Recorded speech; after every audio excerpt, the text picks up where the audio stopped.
Gracias al consejero de Sanidad de Galicia, que va a ser hoy nuestro invitado. Gracias a todos ustedes por asistir. Gracias, por supuesto, a nuestros patrocinadores. Sin ellos no sería posible Air Liquide. Muchísimas gracias. Y a nuestros colaboradores y compañeros de camino, Sedisa, Jesús y Pepe, que estáis aquí también hoy con nosotros. Recuperamos este curso, nuestro primer café, es nuestro segundo curso. Apenas hemos cumplido un año como medio de comunicación digital, lo celebramos el pasado mes de junio. Nuestra plataforma audiovisual, Medicina Responsable, goza de muy buena salud. Nos preguntabais que qué tal íbamos. Pues estamos felices de haber comenzado la andadura en este complejo mundo.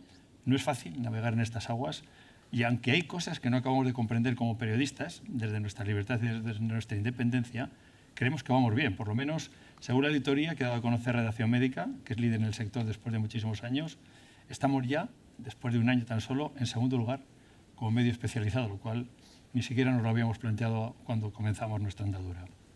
Hoy nuestro invitado es el consejero de Sanidad de Galicia, Julio García Comesaña.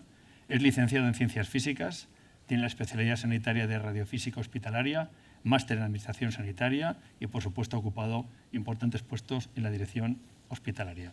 Voy a empezar preguntando yo y luego les daremos la palabra a los que quieran hablar de todos ustedes. Bienvenido, señor García Comesaña. Muchas gracias. Antes de nada, no podemos obviar la actualidad política. Hoy hay en el Congreso de los Diputados un debate de investidura. Probablemente no se ha investido el señor Núñez Feijóo. Usted le conoce mucho, le nombró consejero de Sanidad. ¿Cómo le ve y cuáles son los pasos que cree que va a dar a partir de ahora en el liderazgo del partido? Bueno, yo creo que todos los españoles pudimos verle en la campaña electoral, los que no lo conocían, y concretamente estos últimos días, ¿no? en la sesión de investidura. Creo que, bueno, hablando de sanidad, se ha visto que es una persona que conoce, por supuesto, el sector y hablando en general de gestión y de Estado, pues creo que ha quedado claro el perfil, ¿no? El perfil técnico con criterio, responsable, riguroso. Y creo que, bueno, pues los españoles han podido ver lo que los gallegos llevamos viendo tantos años y votándole de forma continuada, ¿no? Es verdad que la situación es compleja, pero creo que, como decimos, pues más será ahora o será pronto que esa función que también ha hecho en Galicia la acabe haciendo en el resto del Estado, ¿no? Yo hoy hablaré aquí de aspectos de la sanidad gallega que creo que son fundamentalmente, primero, gracias a su labor, a su conocimiento del sector, y que creo que pues, tendrá que el camino lógico es que ese mismo modelo se traslade al resto del Estado en el ámbito sanitario y en general en todos los ámbitos. Creo que es un momento de ilusión y creo que él ha hecho lo que esperábamos todos que hiciera y hacerlo muy bien. ¿Le ve fuerte? ¿Cree que ha conseguido ya liderazgo sin fisuras dentro del partido? Yo creo que ese liderazgo siempre fue fuerte y sin fisuras. Yo pude estar en Sevilla el año pasado cuando se proclamó presidente del partido y no he visto ni una sola fisura. Yo creo que algunos quieren ver fisuras o grietas donde no las hay. Supongo que es una visión interesada, pero no veo un liderazgo más fuerte que el de él en ningún partido político. Y la última, si al final consigue ser investido el presidente de gobierno Sánchez, ¿augura una legislatura corta, larga? Bueno, yo creo que estamos viendo hoy precisamente pues, los siguientes pasos y queda uno muy importante, más allá de amnistía o de referéndum, que es el de la financiación. Nosotros en Galicia estamos muy preocupados cuando escuchamos hablar de deudas históricas de otras comunidades autónomas y se habla de presupuesto, ¿no?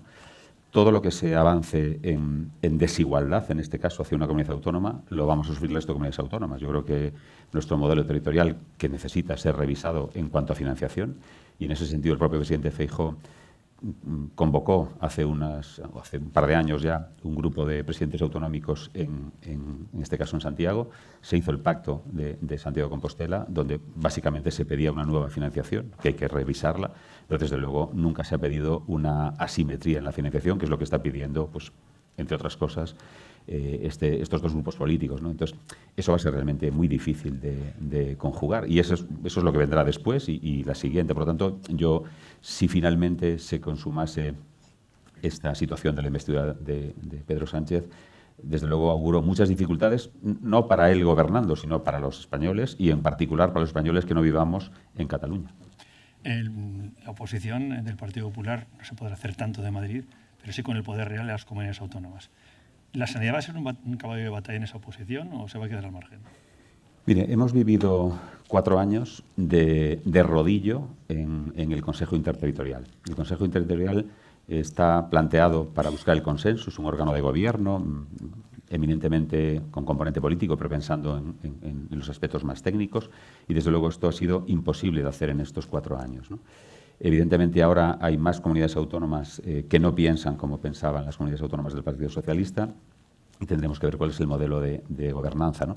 Desde luego el Consejo Interterritorial es una pieza fundamental pues, para aplicar políticas sanitarias, para abordar los grandes problemas de los que hablaremos sin duda después, y hay que hacerlo con un criterio pues, de gestión y sanitario, ¿no? Hasta ahora, desde luego, eso no ha ocurrido. Confiemos en que ahora eso sí que ocurra. Pero ustedes en ese consejo se juegan dinero, es decir, se reparte el dinero, por ejemplo, de la salud digital. ¿Eso en qué va a cambiar? Bueno, ese no ha sido el gran problema, el reparto del dinero. Con matices, el reparto de fondos se ha hecho siempre en base a población. A veces hay que corregirla por algún aspecto y ese tema no lo hemos discutido porque en la población es difícil, con matices, insisto, discrepar. Los problemas son mucho más graves, ¿no? Son de modelo, son del papel de la sanidad privada, por ejemplo, el problema de la atención primaria, los especialistas que hay que formar o no formar, la apertura a especialistas que vienen de fuera del país, en fin, muchos aspectos que desde luego tenemos que abordar y que son los realmente importantes en este momento. Vamos a ir a todo eso, pero antes, hasta ahora, ha habido mucho ruido en torno a la sanidad, precisamente porque ha habido muchas elecciones, ha habido huelgas, ha habido manifestaciones, ha habido incidencias de todo tipo. ¿Se ha bajado el ruido de la sanidad? ¿Se va a bajar o va a seguir igual? Bueno, yo creo que ha habido una intención clara del Partido Socialista en este caso de asociar problemas en sanidad con Partido Popular, y es evidente, ¿no? Y esto yo además lo digo siempre desde la visión del Consejo Interterritorial. Nunca se han abordado medidas que de verdad aborden el problema fundamental que tenemos, que es la falta de especialistas, y concretamente en atención primaria. Y vamos, todos los datos que tengo me llevan a pensar que esto ha sido premeditado. No se ha abordado este tema pues porque políticamente al Partido Socialista le interesaba esta situación de conflicto. Y eso se ha visto en el caso de Madrid pues, en su máxima expresión, ¿no? Pasado ese momento electoral de Madrid, donde se vio además que la población de Madrid no comulgó con esas ruedas de molino que el Partido Socialista quería transmitir, pues evidentemente la presión, un día me decía un compañero, el acoso sanitario, me decía el que había bajado, ¿no? Efectivamente ha bajado, pero bueno, el Partido Socialista estoy seguro que lo volverá a intentar con este tema en más ocasiones. Vamos a hablar de la vacunación. Han empezado esta semana precisamente en Galicia la vacunación del COVID y la gripe. Le preguntaría con qué expectativas, porque hay mucha gente que recela de vacunarse. Nunca habíamos pensado, te ponían una vacuna ni preguntabas. Pero la gente no está muchos por la labor de los, al menos de los que yo hablo con ellos, de vacunarse otra vez contra el COVID. ¿Por qué? Bueno, yo tengo que decir que en Galicia la aceptación, la adherencia a la vacunación ha estado en todas las campañas en los valores más altos del Estado, y en la última, que digamos se parece más a esta que abordamos ahora, en lo que llamamos cuarta dosis, que ya no le ponemos número, el resultado fue muy alto. Galicia tuvo los mayores datos de adherencia, tanto en mayores de 60 como en el resto de grupos de riesgo, ¿no? Le añadimos la gripe también este año. El año pasado incluimos a los niños por primera vez en la vacunación de 6 a 59 meses, con un dato también excepcional de un 56% de adherencia, que para ser el primer año estamos 10 puntos por encima de la media del Estado. Y en general, yo debo decir que en Galicia hay una buena adherencia a cualquier vacuna que pongamos, ¿no? En COVID, como digo, tenemos unos valores por encima de 80 años altísimos. Evidentemente, entre 60 y 70 bajan ligeramente, pero, insisto, por encima de la media. Yo creo que, por un lado, la labor de los sanitarios, los médicos de atención primaria, por supuesto, los referentes que tenemos en Galicia han transmitido mensajes de normalidad, de que las vacunas aportan valor. Y luego también es importante el método de administrarla, ¿no? Yo creo que en toda España, y en particular tengo que decir en Galicia, ha sido una vacunación ágil. Nosotros hemos mantenido los centros de vacunación masivo, que ha permitido hacer el proceso muy, muy rápido. Yo creo que la gente en general sale muy contenta de estos procesos, y nuestra perspectiva para este año es que igualar o si podemos mejorar esos datos, ¿no? Añadimos además, en el concepto de vacunación, nosotros tenemos un calendario de vacunación para toda la vida, no el típico de los niños ni ahora el de los mayores, sino completo, ¿no? Y en el caso de los niños, Galicia está apostando fuertemente por incrementar con todas las vacunas de las que hay evidencia, ¿no? Y este lunes, además de empezar gripe y COVID, hemos empezado el VRS. Fuimos la primera comunidad autónoma en apostar oficialmente y firmar un acuerdo con la empresa para dotarnos de vacunas y poder iniciar la campaña. Y, como digo, empezó este pasado lunes. Para nosotros un hito importantísimo, ¿no? Todos sabemos lo que significa el VRS en la atención pediátrica, tanto de hospital como de consultas. Y bueno, pues creemos que ese ecosistema, digamos, de prevención a través de vacunas acaba afectando también a los mayores. No hay que olvidarse que muchos de los aspectos que estamos haciendo con los niños es también para proteger a la población adulta, ¿no? El año pasado la gripe seguro que redujo la gripe en mayores, y este año el VRS también seguramente va a reducir el VRS en los mayores, mientras no tengamos la vacuna para los mayores también. Hemos publicado nosotros en Medicina Responsable algo que a mí me choca muchísimo. El tratamiento, los retrovirales, son eficaces, se dice, los primeros días, pero solo se pueden adquirir, recuerdo, en Andalucía, Aragón, Cantabria, Cataluña y Navarra, y con receta médica, incluso con autorización de la inspección. ¿Por qué Galicia y el resto de las comunidades no tienen acceso a algo que, en principio, es bueno, cura, y sin embargo está retenido? Te voy a matizar. No es que no haya acceso, es que el acceso está en la oficina de farmacia comunitaria o el acceso está en la farmacia hospitalaria. Nosotros establecimos que nos parecía más adecuado y de mejor gestión el acceso desde la farmacia hospitalaria. Entonces, están accesibles en Galicia, por supuesto, faltaría más, pero el circuito es a través de la farmacia hospitalaria. Y eso no cierra las puertas a que cualquier ciudadano le da positivo por COVID, por supuesto, va a la farmacia y lo puede comprar. Claro, lo que pasa es que en nuestro caso... En Madrid no, desde luego. Aquí no lo puede comprar, tiene que dirigirse a una farmacia de ámbito hospitalario por las condiciones. Hay que recordar que cuando empezaron los primeros antirretrovirales había unas condiciones específicas de almacenamiento, por un lado, y sobre todo de seguimiento, ¿no?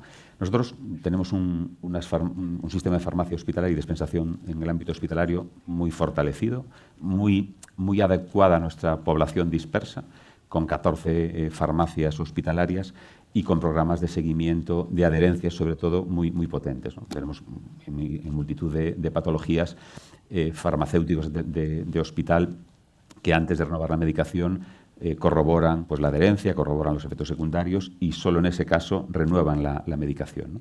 Y este modelo que nos funciona en muchas patologías lo hemos extendido en este caso al COVID. Galicia tiene unas características especiales, tal vez, mucho núcleo rural, población relativamente envejecida. ¿Y cómo está de recursos para cubrir estas necesidades? Bueno, Galicia tiene una estructura sanitaria adaptada, como no puede ser de otra manera, a esa población, ¿no? Tenemos 313 concellos y en cada uno de esos concellos hay una estructura sanitaria, al menos de atención primaria. Pero, como todo el mundo que está en Galicia sabe, no solamente tenemos los concellos y la gente vive agrupada en torno a un núcleo urbano, sino que bueno, los gallegos casi viven donde quieren o vivimos donde queremos, ¿no? Esto tenía un compañero, el consejero de Facenda, que decía que era por el agua, ¿no? Que uno hace un agujero y encuentra agua, entonces vive donde quiere. Nuestra realidad es esa y eso nos ha obligado a adaptar nuestra estructura sanitaria a esa realidad, ¿no? Si uno ve, por ejemplo, los datos de cuántos centros de salud tenemos en Galicia y qué población tenemos, pues puede ver que teniendo el 5,6% de la población, tenemos el 14% de los centros de salud. ¿Por qué? Pues precisamente por eso, porque tenemos más centros de salud que los que nos tocarían por población, porque nos acercamos a donde está la población. Hay centros y cupos que tienen 300 tarjetas y hay cupos de 1.500, en ese rango, no mucho más, ¿no? Bueno, esto, como digo, nos llevó a adaptarnos a esta situación. ¿Y qué estamos viviendo ahora? Bueno, pues yo siempre digo, nosotros no queremos renunciar a ni una sola de las plazas de médico de familia que tenemos ahora mismo. El número, hablando de primaria, hablando en general de población, creo que es mejor hablar de primaria, nuestro número medio de tarjetas sanitarias por facultativo es 1.250. Insisto, con médicos con 300, ¿no? No queremos que eso aumente, queremos mantenerlo. Cada médico que se jubila nos gustaría poder sustituirlo, incluso en un ayuntamiento que tenga 400 habitantes. No tenemos ninguna intención de no cubrirlo. Lo que no tenemos son médicos para cubrir, porque el problema que tenemos importantísimo en atención primaria, en medicina familiar comunitaria, es que no tenemos médicos para contratar. ¿Por qué no los hay? Bueno, pues porque no tenemos clarísimo que no formamos en los últimos años ni en los siguientes, porque a día de hoy la convocatoria del año 2024 sigue exactamente igual por los mismos criterios de la convocatoria del 2018, no vamos a poder formar a los médicos para sustituir a esos que se nos jubilan, que es nuestro problema, es este, como creo que es el mismo problema en todas las comunidades autónomas. No creo solamente de médicos de familia, porque algunas especialidades que también les faltan plazas. Fundamentalmente médicos de familia. Evidentemente, un hospital comarcal nos puede faltar un radiólogo, un anestesista, un internista, que nos faltan, pero nuestro mayor problema es de medicina de familia. ¿Y cómo han abordado el problema de la medicina de familia? Bueno, por un lado, insistiendo donde corresponde, en el Consejo Interterritorial, a pesar de ese rollo que decía antes, pues en que el tema de la medicina comunitaria tiene varios aspectos, ¿no? Pero, como digo, hay uno fundamental que es formar al menos a los médicos que se van a jubilar. Nuestra previsión de jubilaciones, igual que el resto del Estado, igual que el resto de Europa, es importante, ¿no? Coincide que ahora se jubilan pues muchos médicos que en los años mediados de los 80, 90 se incorporaron al sistema sanitario, sobre todo en atención primaria, y esos médicos se jubilan ahora y por distintos motivos no tenemos repuesto. Entre los motivos, nosotros tenemos alguno bien identificado. Por supuesto, el número de plazas de atención primaria que podemos formar. Nosotros llevamos tiempo defendiendo que hay que formar a más. De hecho, hicimos un documento con el País Vasco, con Cataluña, con las comunidades de Castilla y León, de Murcia, de Andalucía, estimando que haría falta formar 1.000 médicos de familia más, al menos durante 4 años. Ahora formamos 2.300 aproximadamente médicos de familia en toda España cada año y creemos que hay que formar 1.000 médicos más, es decir, 3.300 durante 4 años para abordar ese desajuste que tenemos nosotros y otras comunidades autónomas. Creemos que hay que modificar el decreto que regula la formación de atención primaria. Pongo varios ejemplos. En esa dispersión de centros de salud que te comentaba antes, nosotros tenemos pocos centros de 4 médicos, pocos. De los 460 centros de salud que tenemos en Galicia, solo podemos formar en 100 centros de salud, porque en los demás no se da un requisito, por ejemplo, que es que haya 4 médicos de familia. Bueno, pues le hemos pedido al Ministerio que de forma excepcional, en vez de 4 como requisito, sean 3 o incluso 2. Todos conocemos la formación de medicina de familia, que por supuesto hay que mantener en los niveles de calidad que tenemos ahora, pero probablemente esta situación nos tenga que llevar a un ajuste para poder formar a más. O una situación, vamos a ver ahora el CIS de Lugo. El CIS de Lugo es un edificio impresionante que se ubica donde estaba el antiguo hospital de Lugo.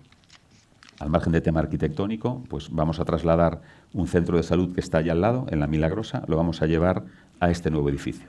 Bueno, pues nos estamos planteando que los tutores de la Milagrosa no puedan ir al nuevo centro de salud, porque uno de los requisitos para formar médicos de familia es que el centro lleve 1 año abierto. Y aunque tú traslades los médicos de la Milagrosa al CIS, pues como el centro no lleva 1 año abierto, perderíamos la unidad docente. Entonces estamos pensando que los tutores se queden en ese centro, porque si lo pasamos al nuevo no podríamos tener plazas docentes. Bueno, esto es un sinsentido, como otros muchos que tiene este decreto, que es muy antiguo y que hay que actualizar. Bueno, pues como te decía, insistimos al Ministerio que de una vez actualice estos criterios. El Ministerio presentó una propuesta hace unos meses que, lejos de mejorar las condiciones, las empeoraba. Nosotros, con el borrador, de tener 100 centros acreditados, pasaríamos a tener 22. Bueno, esto demuestra un poco la voluntad, en este caso del Ministerio de Sanidad, de abordar este problema. Eso en lo que tiene que ver con las competencias que no son nuestras. Con las que son nuestras, pues hemos puesto en marcha varias medidas. Primero, intentar que los médicos que están trabajando con nosotros lo sigan haciendo. Fuimos la última comunidad que jubiló forzosamente a los 65 y fuimos la primera que dejó de jubilar forzosamente a los 65, en el año 15. Y hemos potenciado la jubilación activa. Tanto que cuando en el COVID se permitió la jubilación activa compaginando las retribuciones de la jubilación más la del Sistema Nacional de Salud, Galicia era la comunidad autónoma que más médicos tenían ese formato. Seguimos siendo los que más médicos tenemos jubilación activa y estamos pidiendo que de forma voluntaria aquellos médicos que estén en condiciones y quieran prorrogar hasta los 72 años lo puedan hacer. Por ejemplo, como hacen los jueces, que es exactamente el mismo ejemplo.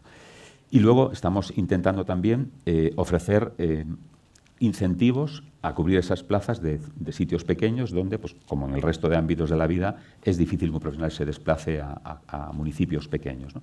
¿Y cómo lo estamos haciendo? Pues también haciendo algo que, por otro lado, el Congreso de los Diputados aprobó en la Comisión para la Reconstrucción, que fue ofrecer plazas en propiedad, plazas estables. Hemos hecho un proceso de concurso de méritos para que esas plazas vacantes en centros pequeños puedan ser cubiertas sin oposición. Sacamos el año pasado 106 plazas en ese formato, las cubrimos las 106, incorporando además que esos médicos de familia tengan que hacer 2 guardias de PAC al mes, ganando por un lado recursos para el PAC y también integrando más si cabe la atención ordinaria de primaria con la atención continuada.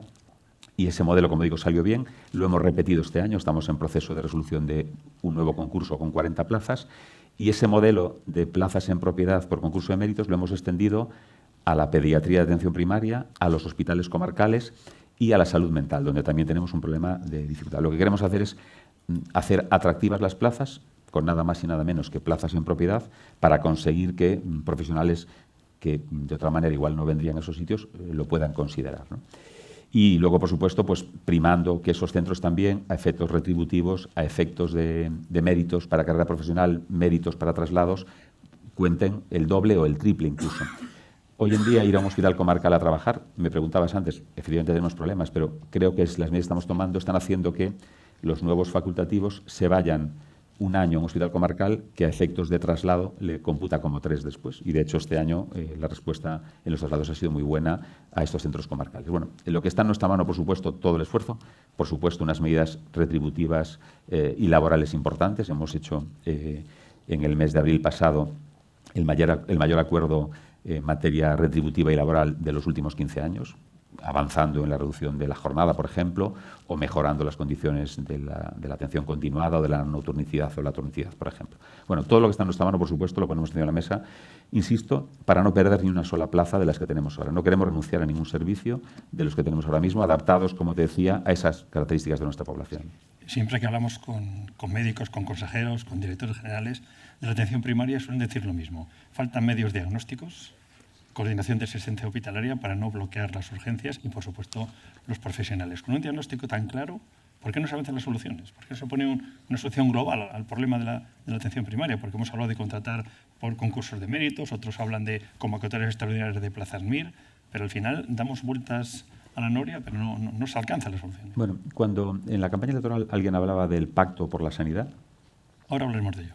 Pues yo te iba a decir, respondiendo a tu pregunta, que ya hubo un pacto por la sanidad. En el año 2018, todas las unidades autónomas de todos los partidos políticos, incluso el Ministerio de Sanidad, se pusieron de acuerdo en esto que estábamos comentando ahora. En este diagnóstico, que además venía haciéndose sistemáticamente desde el propio Ministerio, hablando del problema de la falta de médicos en atención primaria, y se llegó a un acuerdo que está escrito, es una resolución del Consejo Interterritorial, que fundamentalmente habla de formar a más médicos de familia, cambiando los criterios del decreto que decía antes.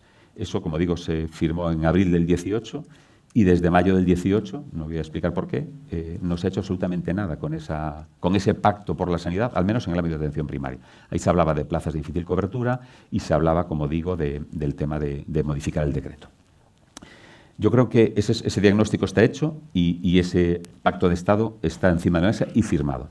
Respecto al resto de cuestiones, mira, Galicia en el año 5 hizo una experiencia de gestión integrada, de unir la primaria y la hospitalaria en un único ente. Yo digo siempre que los pacientes no enferman de primaria o de hospitalaria, enferman de procesos que se siguen indistintamente o conjuntamente en muchos casos, ¿no? Nosotros hicimos una experiencia piloto en Ferrol en el año 2005 y en el año 10 comenzamos un proceso de integrar la primaria y la hospitalaria. A día de hoy, cualquier médico de primaria en Galicia tiene acceso a todas y cada una de las pruebas que tiene un médico de hospital, exactamente a las mismas, no hay diferencia. Se estableció en un decreto del año 7 y lo hemos reforzado todas las veces que ha sido necesario. La integración, bueno, empezando por algo básico, como es la historia clínica electrónica. En Galicia, desde el año 2007, el médico de primaria lee exactamente lo que hace el de hospital y viceversa. Esto está resuelto. Tenemos programas, aquí está Andrés Íñiguez, uno de los servicios de cardiología que empezó al principio ya a hacer la interconsulta. Un médico de primaria le envía una consulta electrónica a un cardiólogo sobre un paciente, el cardiólogo le responde, lo citan, no lo citan, hace tratamiento. Eso está más que establecido. Eso en Galicia no es el problema. No es un problema de modelo, en absoluto. Creemos que tenemos el modelo adecuado para la sanidad actual. No puede ser una sanidad fragmentada. Compartimos absolutamente todo, compartimos las pruebas, los diagnósticos, los tratamientos, absolutamente todo. Y estamos peleándonos por el mayor problema, que es la falta de médicos. Si en Galicia tuviésemos a día de hoy 100 médicos de familia disponibles, nadie hablaría de la atención primaria ni de la sanidad en Galicia, porque el problema de verdad está aquí. Habla del Plan Nacional de Salud. Siempre se dice, todo el mundo dice, hay que hacer un Plan Nacional de Salud. Los políticos no lo hacen posible. Y, sin embargo, siguen diciendo que el sistema actual es insostenible. El ciudadano no lo puede entender. Es necesario. Se cae el sistema, pero nadie da soluciones. Bueno, tan difíciles. Yo creo que... Y luego hablaremos de... Usted tiene su propio plan autonómico, de 2023 a 2027. Luego nos habla de él. Pero primero, como ciudadano español, oiga, todos dicen lo mismo, los médicos, los ciudadanos, todos, pero está en manos de los políticos, está parado. Bueno, yo creo que hay aspectos que comentábamos antes que son estratégicos, como dotarnos. Mire, en España nos dotamos hace tiempo de una estructura de especialidades que es probablemente la mejor que se puede tener, y probablemente la envidia de muchos sistemas sanitarios. Hemos decidido que para trabajar en un centro sanitario hay que ser especialista, es decir, al acabar medicina o al acabar otras carreras hay que hacer un proceso selectivo, una formación especializada buenísima, y que para trabajar en un centro público, y casi por añadidura, aunque no está así recogido al 100%, casi para trabajar en un centro privado, hay que ser especialista. Eso fue un pacto no escrito que se hizo en los últimos años y que pues, ha funcionado muy bien. Bueno, pues si queremos mantener ese sistema y que los médicos que podamos contratar tengan esa especialidad, hay que abordar el tema de la especialidad. Eso por un lado. Yo insisto siempre en que no tenemos un problema de médicos, tenemos un problema de especialistas. Este año mismo, han salido los datos ahora, se ofertan 8.000 plazas al MIR, 8.500 números redondos, y va a haber 12.400 candidatos. Es decir, va a haber 4.000 graduados en medicina que no van a poder optar a especializarse y, por lo tanto, no van a poder trabajar en el sistema público español. Eso es una realidad que los ciudadanos tienen que conocer. No es un problema de falta de plazas de medicina. Que hay un problema con las facultades de medicina, de la que luego, si tenemos tiempo, también hablamos. Pero no tenemos un problema de falta de graduados, tenemos un problema de especialistas. Porque nos hemos autoimpuesto la condición de que para trabajar en un centro de salud hay que ser especialista. Bueno, pues eso o lo cambiamos, que no seré yo el que lo pida, que creo que no hay que cambiarlo, o tenemos que flexibilizarlo para que eso sea posible. Uno no puede ponerse una condición que luego resulta que no da los pasos para poder cumplir. Y ahí vuelvo, y perdona que sea insistente, a ese acuerdo del 18 que daba los pasos para resolver ese problema. Luego está el problema de la financiación, evidentemente. La sanidad pública hay que financiarla correctamente y probablemente tenemos que dar un paso. Yo antes hablaba de la colaboración de la sanidad privada. Luego hablaremos de ello. Bueno, pero es una parte fundamental de la solución también. La sanidad privada, que además cumple los requisitos que cumple la pública, es una pieza fundamental para abordar ese problema, ¿no? Las listas de espera. Bueno, pues yo entiendo que los ciudadanos lo que quieren es que se le opere o tengan una consulta de su proceso y les da igual, siempre que mantengamos unas condiciones, si le opera una clínica pública o una clínica privada. Y además, como puede escoger, escoge, ¿no? Entonces, yo no creo que sea un problema político, que también lo es, sino un problema de decidir hacia dónde queremos ir. Y hay cosas que tenemos asentadas desde hace mucho tiempo y que creo que son además las correctas. Usted ha hecho su propio plan, muy reciente. Sí, nosotros está ahora en exposición para que los ciudadanos puedan opinar sobre él. Evidentemente es un proceso muy participativo, donde lo que queremos, sin tocar este tema de los especialistas, porque no es el ámbito de competencias de la comunidad autónoma, sí que creemos que los ciudadanos tienen que ayudarnos a decidir hacia dónde queremos ir, ¿no? Yo creo que hay elementos, bueno, por supuesto que la sanidad tiene que ser mucho más participativa, las asociaciones de pacientes, las sociedades científicas, todo el mundo tiene que colaborar mucho más y decidir hacia dónde queremos ir. Está todo el aspecto digital. Nuestra estrategia tiene mucho recogido sobre cómo el paciente puede participar en su proceso y a día de hoy la digitalización es un elemento clave. Reflexionar sobre la atención presencial o no presencial. Nosotros apostamos en el año 13 por la atención no presencial en la atención primaria, antes de la pandemia, y luego cuando llegó la pandemia, gracias a eso, pudimos resolver, creo que de forma satisfactoria, la atención de un porcentaje muy alto de pacientes, ¿no? Y creemos que ese es el camino. Ayer hemos llevado al Consejo de la Junta un acuerdo para dotarnos de más desfibriladores, marcapasos, donde el requisito ya es que puedan ser monitorizados de forma remota y el paciente no tenga que ir al hospital cada cierto tiempo a descargar el dispositivo, por poner un ejemplo, ¿no? Luego, también creemos que tenemos que abordar los usos digamos, avanzados de la tecnología, y hablo de Big Data, inteligencia artificial, y también nuestra estrategia quiere sentar las bases de cómo vamos a hacer eso. Creemos que abre muchas posibilidades de apoyo a los facultativos, a los sanitarios, pero que hay que regular, hay que poner unas condiciones, por supuesto los aspectos éticos y legales hay que contemplar. Hablamos también del género. Creemos que tradicionalmente la sanidad tiene sesgos de género, tanto en el ámbito profesional. La sanidad ahora mismo es una profesión con un porcentaje muy alto de mujeres, pero no de mujeres en puestos directivos, no de mujeres jefaturas de servicio, muchos elementos que creemos que hay que abordar. Galicia tiene un plan de igualdad ya desde hace 2 años, pionero, y que creemos que hay que desarrollar. Y luego, más en el aspecto asistencial, hay que abordar algunas patologías que abordamos sin perspectiva de género o con perspectiva de género en el sentido contrario. Creemos que tenemos que también poner encima de la mesa. En fin, muchos elementos, la innovación, la investigación, eso es lo que recoge nuestra estrategia. Una pregunta ingenua. En ese plan de 4 años se han dejado de aconsejar por profesionales, por ejemplo, por jefes de servicio. El plan tiene pues, la colaboración de un número importante de jefes de servicio, de sociedades científicas que suelen estar representados ahí también y, como decía también, pues, sociedades del ámbito civil, asociaciones de pacientes, por supuesto los partidos políticos, todos pueden y deben además colaborar. Ayer estaba hablando con un cargo importante del mundo sanitario y me decía que la pandemia enseñaba una nueva forma de trabajar, que hacían unidades especializadas en días. El médico pedía, conforme las necesidades de lo que le estaba pasando, se lo decía al gerente, al director médico, llegaba a la consejería y les dotaban de material. Y ahora se quejan que desde la política se tienen las ideas y al final le dicen al médico lo que tiene que hacer. O sea, se ha cambiado otra vez una cosa que a ellos les venía bien, es decir, que el médico participaba activamente en las decisiones de lo que se hacía en un hospital y que ahora se le vuelve a olvidar.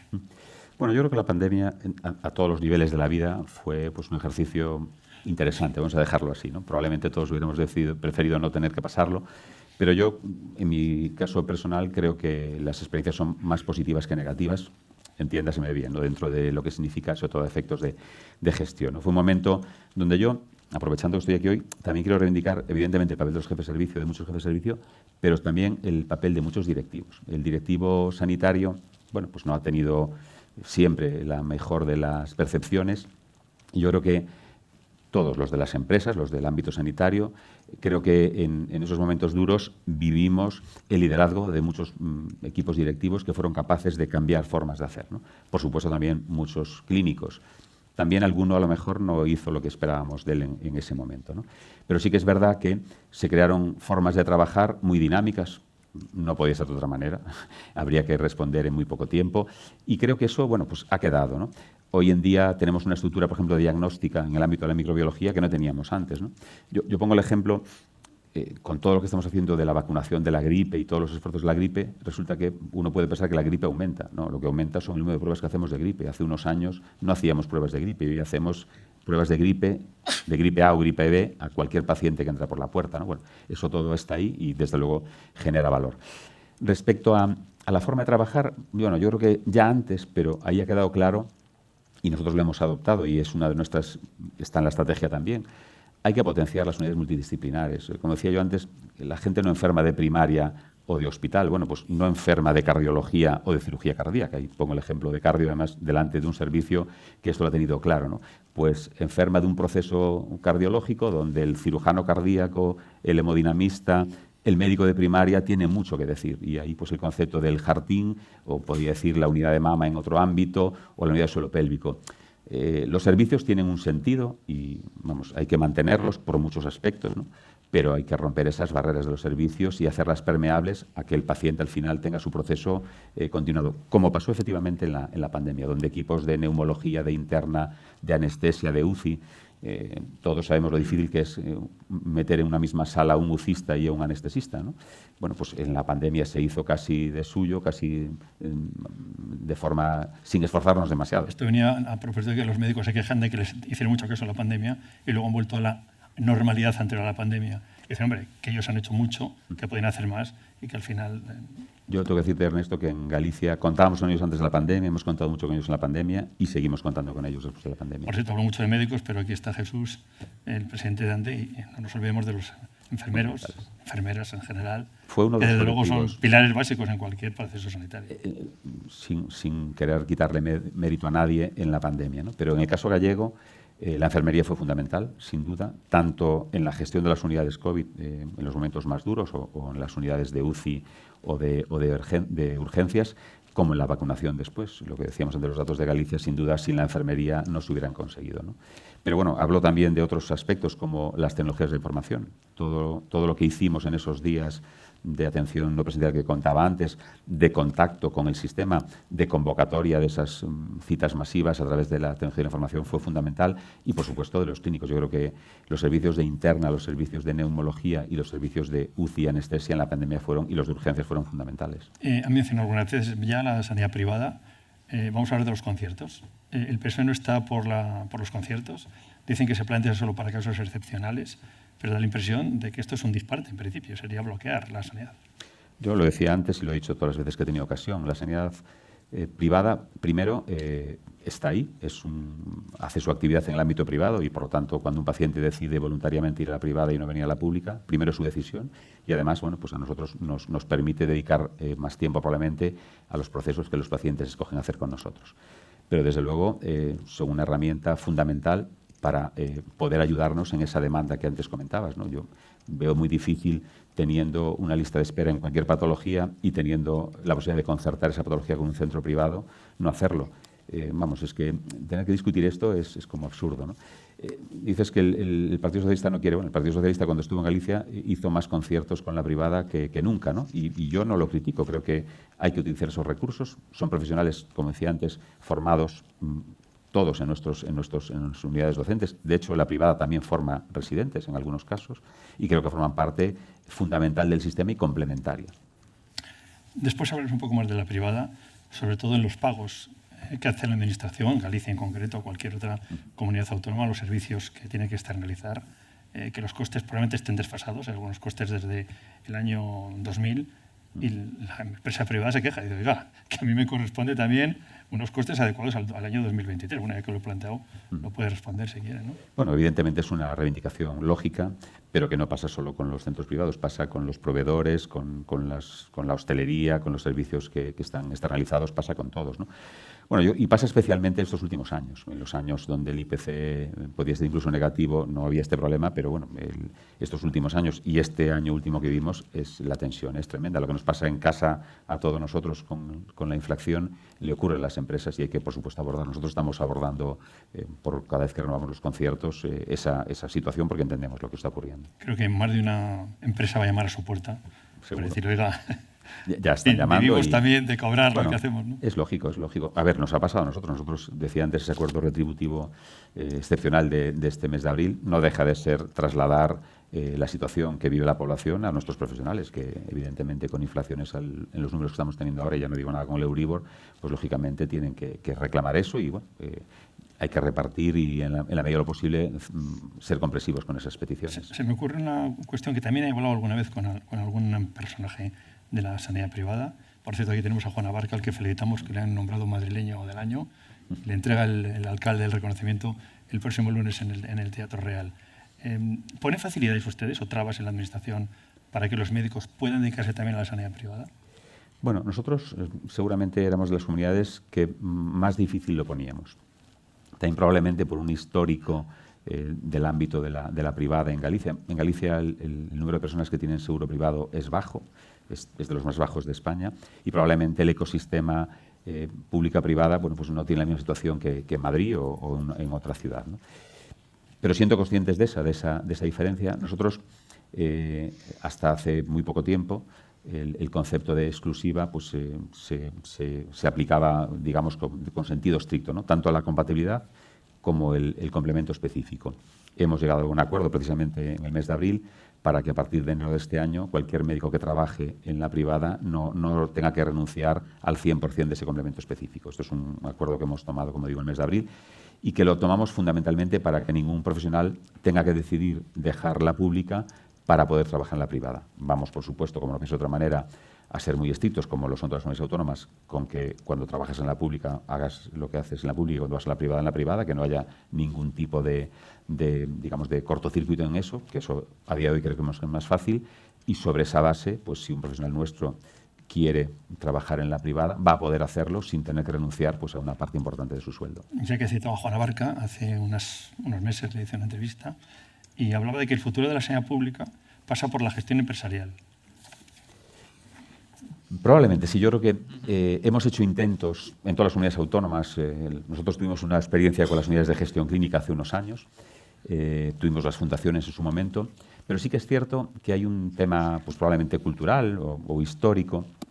Nosotros cuando empezamos con las fundaciones, hace años, con Álvaro Núñez Feijóo en la Secretaría General en aquel momento, bueno, se plantearon y al final hay una tendencia natural al proceso estatutario del propio profesional y de la propia sociedad, que bueno, pues ha hecho difícil mantener ese modelo.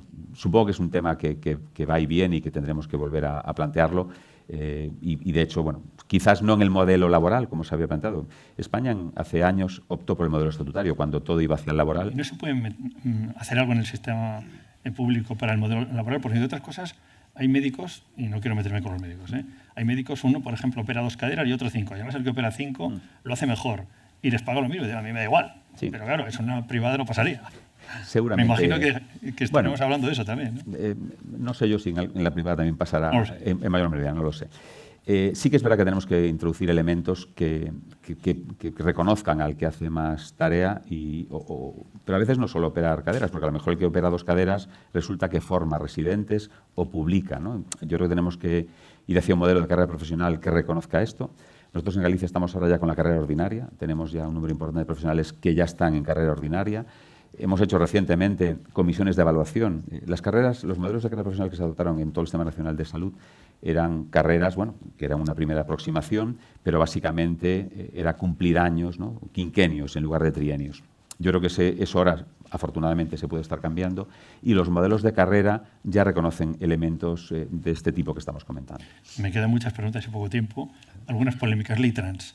No sé los casos que se están tratando en Galicia. No sé cómo está funcionando y no sé si usted, si pudiera, se habló en su curso de que sería ministro de ser presidente Núñez Feijóo, la derogaría. Bueno, en primer lugar, yo tengo que decir que en Galicia, como no es de otra manera, se cumple estrictamente lo que recoge la ley. No puede ser de otra forma, ¿no?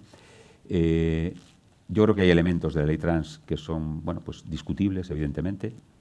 Nosotros hemos tenido además en Galicia el caso de un paciente que hicimos una operación de cambio de sexo siguiendo estrictamente el protocolo de la ley anterior y que, pues, por distintas circunstancias, pues ahora nos han denunciado precisamente por haberlo hecho así, ¿no? Es un tema muy delicado, evidentemente, y yo creo que el apoyo sanitario de los profesionales de salud mental debe mantenerse. Creo que es una figura fundamental el asesoramiento psicológico, otro tipo de asesoramiento en el ámbito de salud mental, y creo que procesos tan complejos, y sobre todo cuando hablamos de ciertas edades, no pueden estar ajenos a ese abordaje. ¿La derogaría? Yo creo que en algunos términos que contempla actualmente, sí. Creo que, como digo, la figura de la salud mental en su conjunto es fundamental en estos procesos. Estoy viendo algún amigo que se dedica también a las residencias de ancianos. Sé que no es su competencia directa, pero ¿está preparada la atención primaria para atender las necesidades sanitarias de las residencias en Galicia? Bueno, nosotros tenemos en torno a 20.000 pacientes en residencias sociosanitarias, la mayor parte de ellas con atención sanitaria específica y con una relación con la atención primaria muy buena. Esa capilaridad que decía antes de la atención primaria hace que tengamos, pues decía, algún ayuntamiento que tiene 400 tarjetas en el pueblo y tiene una residencia de 85, 70 personas que viven en ella. Tanto con la farmacia hospitalaria como con los médicos de primaria la relación es excelente, siempre puede ser mejor, pero yo creo que sí que está en condiciones. Sí que es verdad que creo que tenemos que avanzar, y eso es una de las líneas que contempla también en nuestra estrategia, en tratar de forma diferente al que es diferente. Y un anciano de una residencia o de su domicilio, probablemente en las urgencias, en las consultas, los tenemos que tratar de forma diferente. Nosotros este año estamos desarrollando un plan para que todas las personas mayores de 92 años tengan un manejo diferente de las personas de menos de 92 años, ¿no? Pues eso habrá que ir extendiendo al resto de edades porque las necesidades de una persona de esta edad son lógicamente diferentes. De los mayores a los jóvenes, me preocupa sobremanera en todas las comunidades la salud mental y los casos de suicidio. ¿Cómo lo aborda su consejería? Bueno, en Galicia además es un tema especialmente importante. La tasa de suicidios nuestra no es la más alta de España, pero está en los primeros lugares, ¿no? Probablemente tenga que ver con muchos factores y en el ámbito sanitario esto lo hemos recogido en un plan de salud mental 2020-2024 dotado de 83 millones de euros y 241 profesionales. Decía antes que ante la dificultad de conseguir psiquiatras o psicólogos clínicos en este caso, hemos incorporado la salud mental en ese plan de plazas por concurso de méritos para dotarnos de las plazas que nos faltan, ¿no? Hemos hecho un esfuerzo, y está aquí el director de asistencia sanitaria nuestro, desde su departamento ha hecho un esfuerzo tremendo en corregir el problema que teníamos en salud mental. Yo reconozco que la salud mental no ha sido siempre tratada como teníamos que haberla tratado en los sistemas públicos de salud y en particular en Galicia. Ese esfuerzo se ha visto necesario en el año 19 y, como digo, este plan lo contempla. Precisamente, en el ámbito del suicidio, hemos creado en cada área sanitaria una unidad de prevención de la conducta suicida. Teníamos un ejemplo muy bueno en Orense, con muy buenos resultados, que hemos extendido a toda Galicia. Esto desde el punto de vista, digamos, sanitario puro. En el punto de vista educativo, fundamental, en estas franjas de edad, estamos desarrollando proyectos específicos de educación y de relación con el ámbito educativo para detectar de forma precoz y corregir. Hemos puesto en marcha estos días un sistema, la metodología YANG, del Karolinska que estamos implantando con todos los docentes para poner herramientas, en el caso de los profesores, para detectar, como digo, precozmente y luego tratar en condiciones, ¿no? Y hablando de educación de los jóvenes, más de la mitad de los jóvenes gallegos y españoles han tenido sexo en los últimos 6 meses sin protección. Estamos observando, y esto es un problema importante, en el caso de la enfermedad de transmisión sexual, un crecimiento exponencial, ¿no? En este ámbito y en algún otro, que si luego tenemos ocasión hablaremos, estamos viendo una disminución de percepción del riesgo, ¿no? Hace unos años, pues las prácticas sexuales tenían asociado una percepción de riesgo que hoy, iba a decir afortunadamente, no es la palabra correcta, pero pongo un ejemplo de la hepatitis C, ¿no? Me comentan las personas que están en las unidades de enfermedades de transmisión sexual que el riesgo de la hepatitis, bueno, no pasa nada, luego si te la detectan, se trata y ya está, ¿no? El avance, las mejoras en ciertas áreas, incluso en el VIH, probablemente estén, insisto, transmitiendo una disminución del riesgo que es preocupante. No hay que, por supuesto, hacer nada más que volver a insistir en ese riesgo, y eso es una labor educativa fundamentalmente, pero también sanitaria. Antes habló, al principio, de las listas de espera. Una queja frecuente de los ciudadanos, por lo que valoran también la asistencia sanitaria de una comunidad. No sé las cifras de Galicia, ni cada cuánto tiempo las renuevan. ¿Cómo están? Bueno, Galicia en estos momentos está en el tercer, cuarto lugar de listas de espera en números, de acuerdo a los datos oficiales donde nos podemos comparar las comunidades autónomas. El último dato del Ministerio de Sanidad. Creo que está País Vasco, Madrid y nosotros, ¿no? Muy lejos de la media. Por poner un dato, yo creo que estamos ahora en 75 días de lista de espera quirúrgica, cuando la media está en 122. Nosotros antes de la pandemia alcanzamos nuestros mejores datos en el 19. Llegamos a estar en 54 días. Ese es nuestro objetivo para esta legislatura. Queremos recuperar esos datos de lista de espera que había en el 19, ¿no? No es fácil. Estos años han supuesto pues, una disminución importante de la actividad. Yo tengo que recordar siempre que a día de hoy un trabajador sanitario que da positivo en COVID está 15 días de baja. Mientras en otros ámbitos laborales esto no ocurre. Esto es muy difícil, mantener quirófanos, mantener toda la actividad en este contexto, ¿no? Pero, insisto, a pesar de eso, estamos trabajando para estar en ese lugar. También tengo que decir que en las cuestiones más importantes, como son las prioridades 1, por ejemplo, Galicia tiene datos de lista de espera de 17, 16 días, depende de la patología. Es decir, nosotros las prioridades importantes, incluso en la pandemia, mejoraron, por un tema de que no competían con las otras, ¿no? Probablemente. Pero bueno, para nosotros es un tema fundamental que prioriza la mayor parte de las actuaciones, en este caso de Dirección General de Asistencia Sanitaria, y como digo, nuestro objetivo es volver a recuperar esos datos del 19 y ofrecer a los ciudadanos que el que no tenga que esperar, desde luego, no espere. Y ahí decía que la atención privada juega un papel importante. Lo jugó siempre en Galicia y lo sigue jugando ahora. Estaba acordando de una broma que me hace Luis del Val siempre, cuando hablamos de listas de espera, que le propongo a usted como término, los enfermos discontinuos. Una forma de... Bueno, si se nos ocurriera una solución como se le ocurrió al Gobierno con los fijos discontinuos, igual sí, no. Nosotros queremos que todos los pacientes que entran en lista de espera se operen en el tiempo correcto. Por eso digo, muy importante la priorización. Seguimos teniendo un modelo de listas de espera marcado básicamente, bueno, por esa prioridad, P1, P2 y P3, y luego por el tiempo de espera, ¿no? Siempre hablamos de buscar elementos que permitan que, según la situación social, económica, cultural de los pacientes, podamos gestionar de alguna forma diferente, ¿no? Pero de momento, mientras tengamos estas reglas del juego, las usaremos e intentaremos. Ceñiéndose a su formación profesional, ¿cómo están ustedes de novedades tecnológicas, robóticas? ¿Cómo las están aplicando? ¿Tienen dinero para ello? Bueno, como decía antes, Galicia ha apostado siempre por los profesionales, por las infraestructuras y por el equipamiento. Ya hablamos de los profesionales. A modo de profesionales, que desde que empezó la pandemia hasta aquí hemos incrementado en 3.000 el número de profesionales que tenemos en el sistema público de salud. Hemos pasado de 39.000 trabajadores a casi 43.000. Yo esto a veces lo convierto en hospitales comarcales. Es como si en estos 3 años hubiéramos abierto 10 hospitales comarcales. Por lo tanto, profesionales fundamentales para nosotros. Infraestructuras. Bueno, yo creo que cualquiera que haya estado en un hospital gallego es conocedor de que precisamente bajo la dirección del presidente Feijóo hubo una decisión desde el año 2009 de renovar completamente las infraestructuras. Hay hospitales como el de Lugo, como el de Vigo, pero es que a día de hoy los 7 hospitales de las áreas sanitarias están en procesos de construcción nueva o profunda remodelación. Y eso, por supuesto, hay que hacerlo en paralelo con tecnología, ¿no? Este año hemos completado una inversión de más de 70 millones de euros en equipamiento. Por supuesto, hemos usado los fondos europeos, los del Plan INVEAT, como no pienso de otra manera, pero es que hemos añadido nosotros casi 10 millones de euros para mejorar la dotación. Y lo hemos hecho además en un contexto, y vuelvo a los profesionales, ¿no? Hemos hecho una propuesta muy distributiva.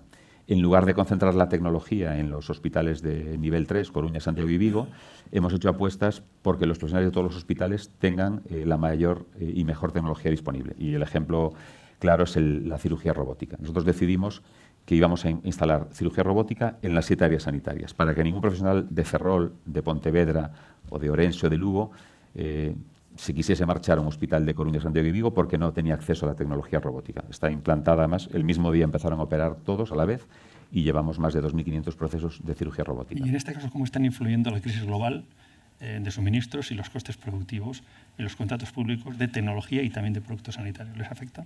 A nosotros la crisis global nos ha afectado mucho en las obras. Como tenemos, como decía, muchas obras, sí que hemos tenido alguna cuestión, sobre todo de sobrecoste de algunas de las obras. A nivel de equipamiento no hemos tenido grandes problemas de suministro, de coste seguro, se han incrementado.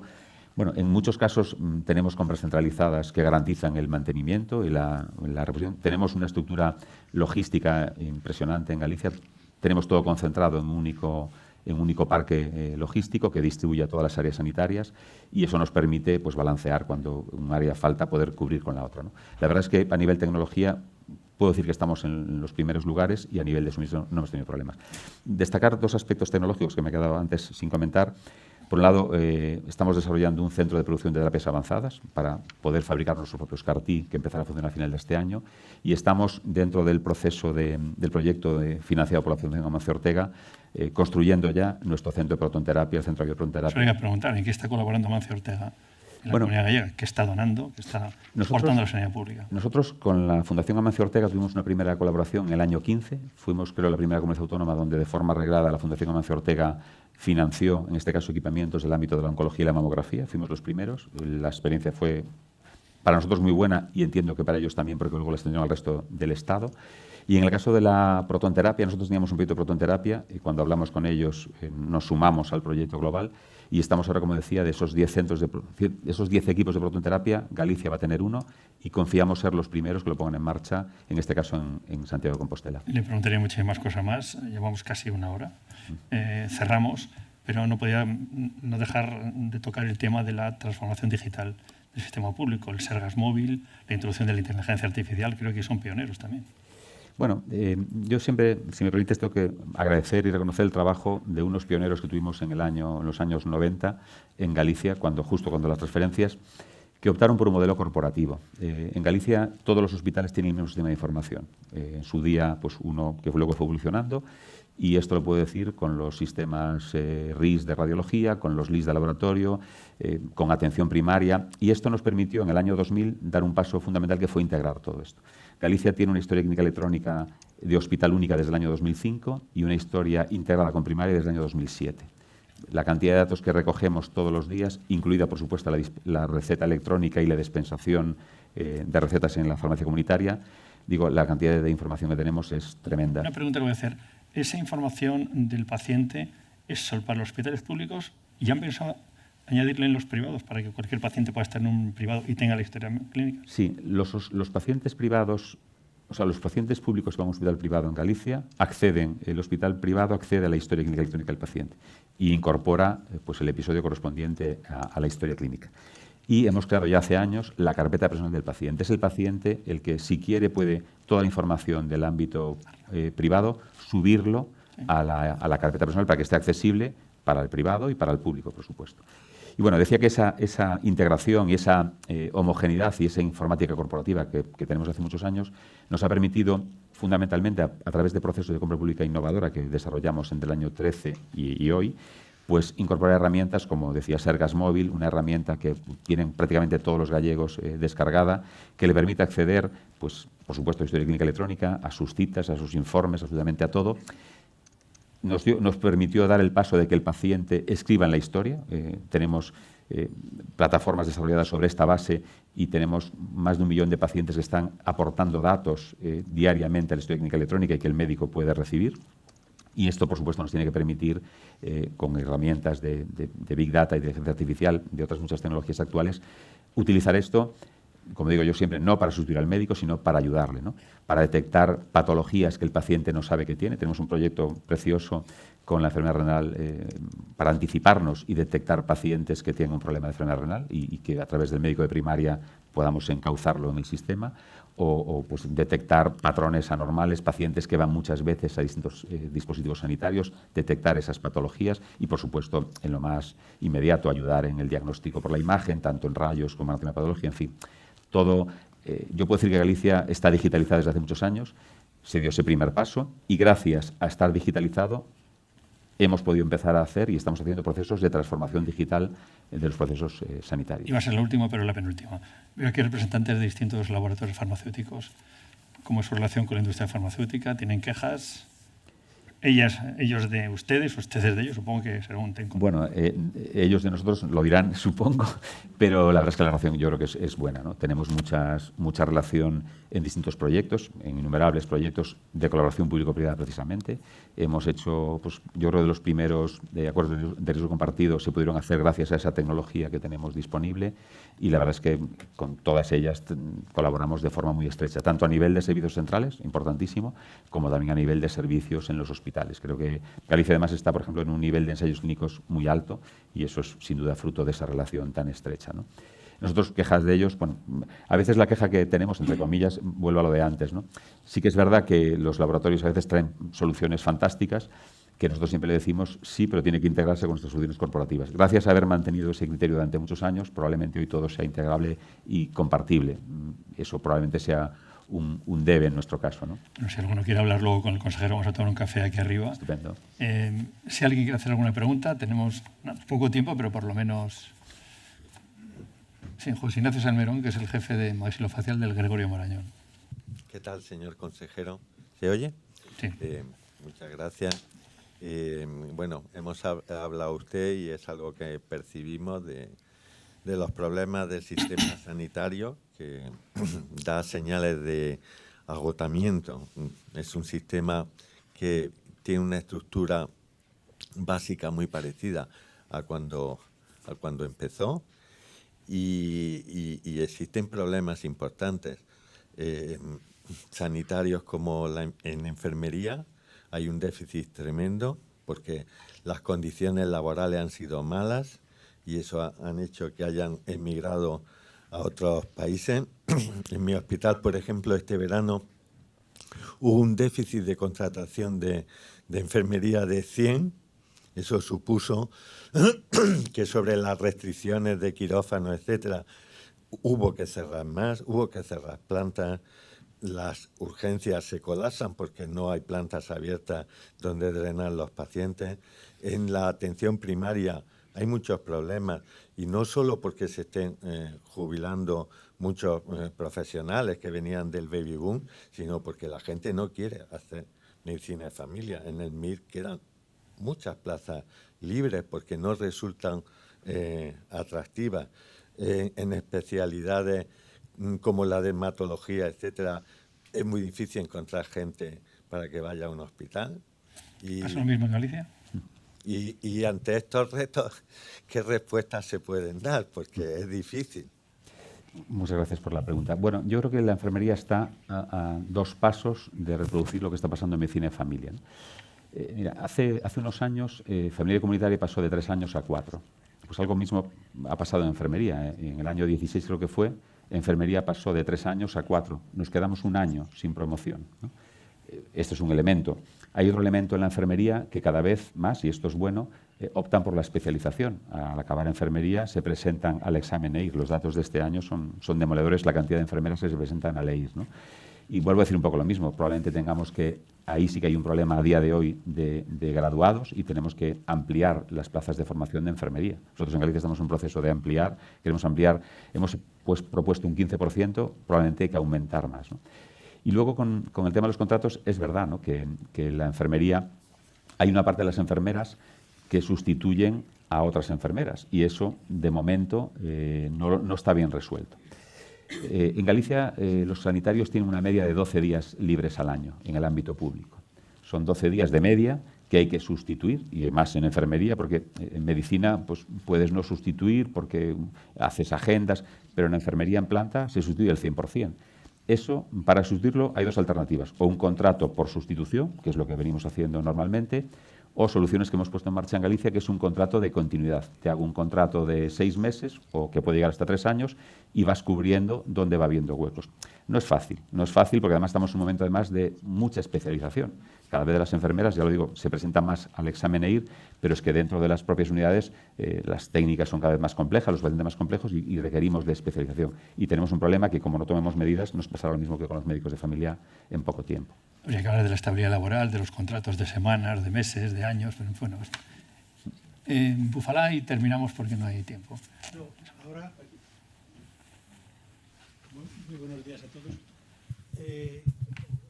Algo muy actual, el idioma, el lenguaje, los idiomas con los que estamos ahora oyendo en el Congreso continuamente. La historia clínica electrónica es muy específica gallega. ¿En qué situación está esto? Y si un día es nacional, se pone en gallego, yo creo que desde Andalucía se podría leer la historia clínica de alguien que está o de vacaciones o trabajando y acumularlo. ¿Cómo va esto y qué problemas tienen ustedes con respecto al lenguaje? A ver, el gallego en Galicia no es requisito para trabajar en el ámbito sanitario, afortunadamente. Eso no significa que algún profesional pueda escribir en la historia clínica en gallego. Conozco a algún compañero que lo hace y afortunadamente el gallego, pues el que no escribe en gallego, tiene en gallego. Pero efectivamente la mayor parte de los informes son en castellano. Pero insisto, si uno quiere hacerlo en gallego, lo puede hacer. No tenemos un problema de idioma ni en la asistencia sanitaria ni en la parte documental. Sí que es cierto que en Galicia hay un porcentaje importante de población que habla en gallego y intentamos que nuestros profesionales, cuando el paciente acude a hablar con ellos, se entiendan, ¿no? Y eso implica pues, fomentar, por supuesto, no es un requisito, pero sí es un mérito y fomentamos y facilitamos que nuestros profesionales, gallegos o no, conozcan el idioma para entenderse con los pacientes, ¿no? La última palabra la va a tener Air Liquide, que es nuestro... Gracias a ellos estamos aquí, si no te importa. Cierras tú el acto y nos vamos. Un acto como estos es como los Goya, hay que ser breve y conciso. Entonces, primero, gracias Ernesto por dejarnos colaborar en estos cafés. Gracias Eusebio porque esta casa ya casi es nuestra casa. Y gracias consejero porque si hay alguno todavía que piensa que los gallegos son los de las escaleras, con usted no vale porque durante una hora nos ha dado ideas muy claras y concisas, ¿no? Air Liquide Healthcare, bueno, pues somos un partner de la sanidad y estamos desde que entra el paciente en el hospital con el suministro de gases medicinales hasta que se va a casa con la atención domiciliaria en terapias respiratorias domiciliarias. Es verdad que tenemos una presencia nacional, pero quizás en Galicia tenemos un poco más de corazoncito porque parte de la compañía nació en Carballiño y nos sentimos un poco más gallegos y de tal forma que atendemos prácticamente el 80% de los hospitales gallegos con el suministro de gases medicinales como el famoso oxígeno y servicios asociados. Atendemos pacientes diabéticos. Bueno, yo creo que Sergas y la consejería fue muy innovador en cuanto a modelos asistenciales y en cuanto a incluir innovación tecnológica para atender a pacientes diabéticos y atendemos más de 25.000 gallegos en sus casas, con esa peculiaridad geográfica que hay, en terapias respiratorias domiciliarias y siempre con un doble objetivo, ¿no? Por un lado, cómo somos capaces de, a través de una medicina más personalizada, trabajándolo con los prescriptores, podemos dar más valor al paciente. Bueno, pues ahí estamos trabajando muy estrechamente con la dirección asistencial, ¿no? Para dar ese valor, para incrementar la adherencia y demás, y a la vez, bueno, pues la cuadratura del círculo de cómo hacer más eficiente, lo que comentabas tú, ¿no, Ernesto, de echar una manita para hacer sostenible el sistema sanitario. Bueno, a eso nos dedicamos, a eso llevamos muchos años y esperemos que todavía, bueno, tengamos mucho camino por delante para trabajar conjuntamente con vosotros. Muchas gracias. Pepe Soto, que es el presidente de SEDISA, de los gerentes de hospitales de España y Latinoamérica, que está todo el día viajando y para un día que puede estar con nosotros nos encanta que que termine el acto. Muchas gracias, Ernesto. Enhorabuena a Medicina Responsable por habernos traído un consejero serio. Un consejero que nos hace reflexionar, que no nos deja indiferentes. Nosotros somos los directivos y los gestores, que no es lo mismo, ¿verdad? Entonces, siempre que tenemos ocasión de estar con usted, señor consejero de Galicia, siempre nos vamos con la misma sensación. Este hombre sabe mucho. Primera cosa. Segunda cosa, además, orienta el sistema, como los resultados lo demuestran, hacia aumento de la calidad en la atención a los pacientes, satisfacción de los propios pacientes, integración de los profesionales en los objetivos de gobernanza del sistema y respeto a los directivos también, que nosotros ofrecemos lealtad, sobre todo. No ofrecemos entrega apasionada a cualquier cosa que se nos diga, sino somos leales. Y si nos parece que se está equivocando usted, consejero, se lo decimos. No se lo decimos a la prensa, se lo decimos a usted. Está bien, hombre. No se lo decimos a la prensa, se lo decimos primero a los consejeros y el consejero hará lo que quiera. Pero, y en ese sentido, hoy hemos vuelto a estar a gusto. Hemos venido a una representación de SEDISA. Aquí estamos siempre a gusto. ¿Dónde está Eusebio? Que no le veo. Así, aquí estamos, siempre a gusto con Ilunion. Y estamos siempre a gusto con usted, consejero, con quien coincidimos en variadas ocasiones, regularmente, y de quien, insisto, aprendemos. Aprendemos mucho y renovamos nuestro compromiso permanentemente con la mejora de nuestro sistema, con todos los temas que nos han sacado ustedes dos, Ernesto también, y que nos han hecho, repito y termino ya, reflexionar. Muchas gracias a los dos. El café y las pastas en la primera planta nos invita a Eusebio, ¿eh?